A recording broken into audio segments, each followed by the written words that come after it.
When the Second World War broke out in Holland, um, my father was working at the Shell laboratory on scientific research.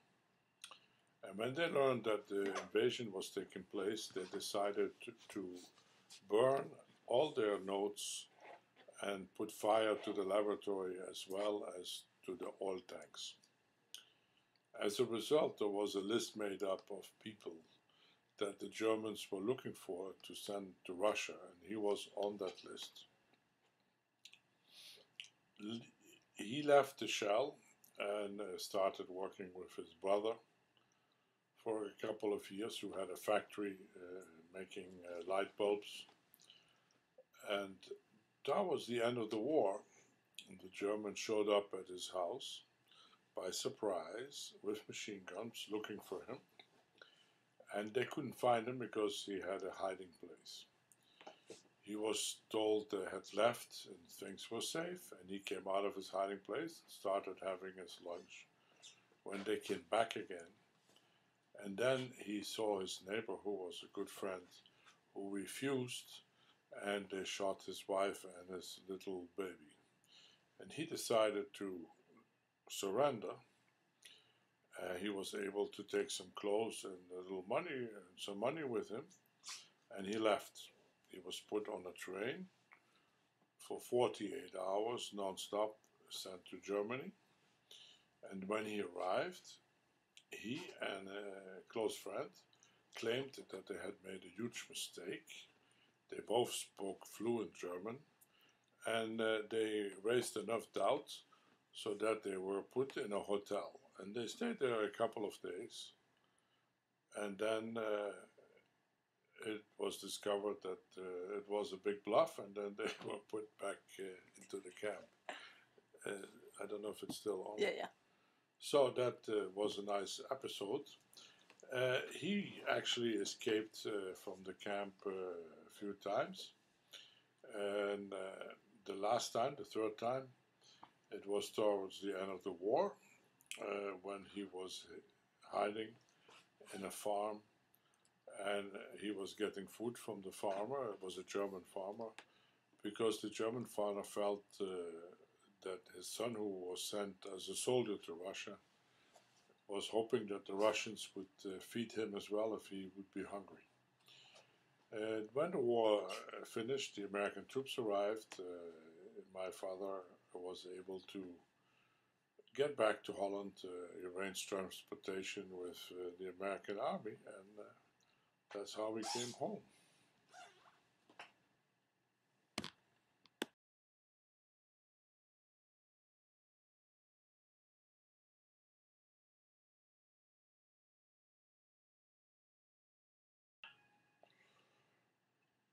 When the Germans invaded Holland, the Dutch were not ready to surrender right away, and after several days of fighting, they decided to send a few hundred bombers and bomb the city of Rotterdam.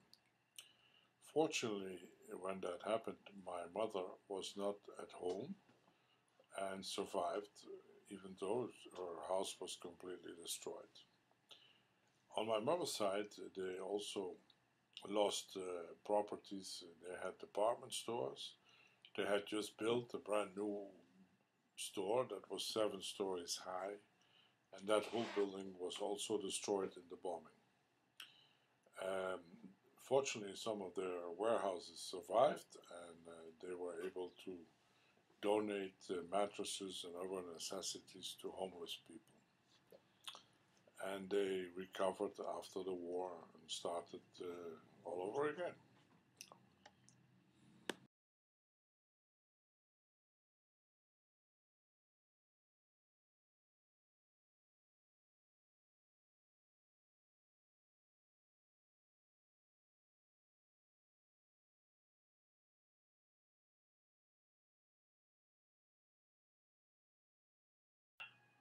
Regarding your question on the invasion, the Germans had planned they could take Holland in half a day, because they had prepared for this.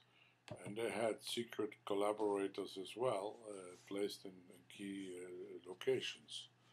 But they found out that it was a little tougher, and after 4 days of fighting, that's when they actually decided to start bombing the city of Rotterdam. And after they flattened the city, they said, if you don't surrender, we will bomb 3 more cities. And that's when they were able to obtain the surrender.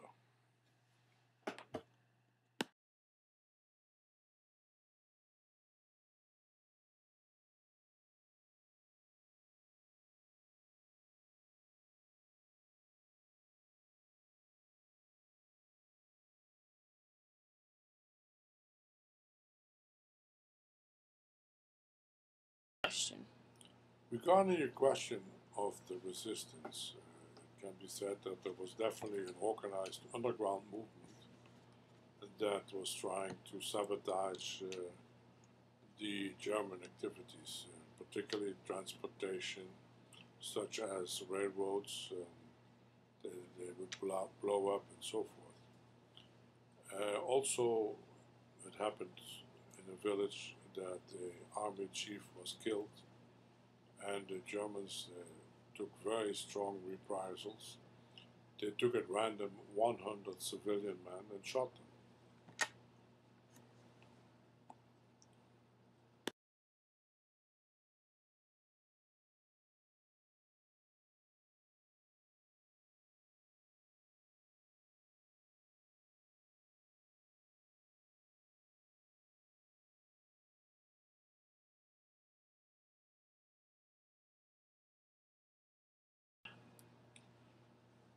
Towards the last 6 months of the war, there was a severe shortage of food, especially in the northern part.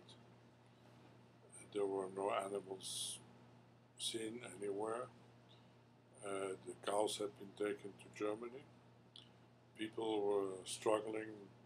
They were eating flower bulbs. They were dying in the streets. It was a very tough time.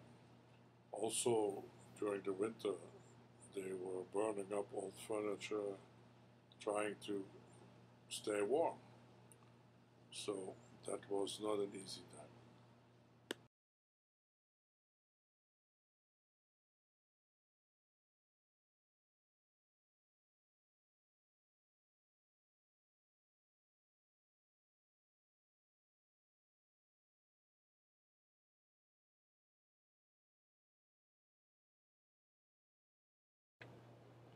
Yes, Gabriela, I can make a few comments.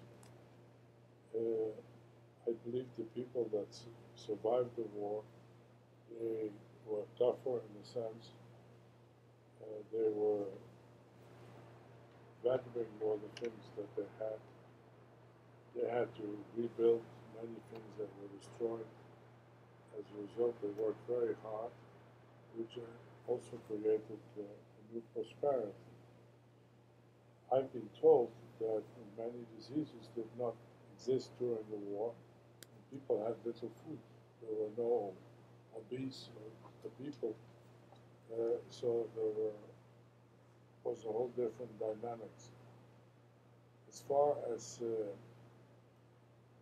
the scars that many people may have had of the suffering, I had a lot of respect for my dad because I never learned from him that he was taken away by the Germans into a camp. I learned that from my aunt when I was 12 years old.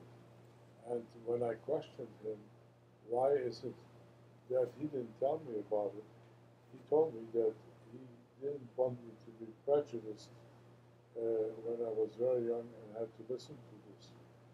And he felt it was better I found out at a later age. I do respect that a lot.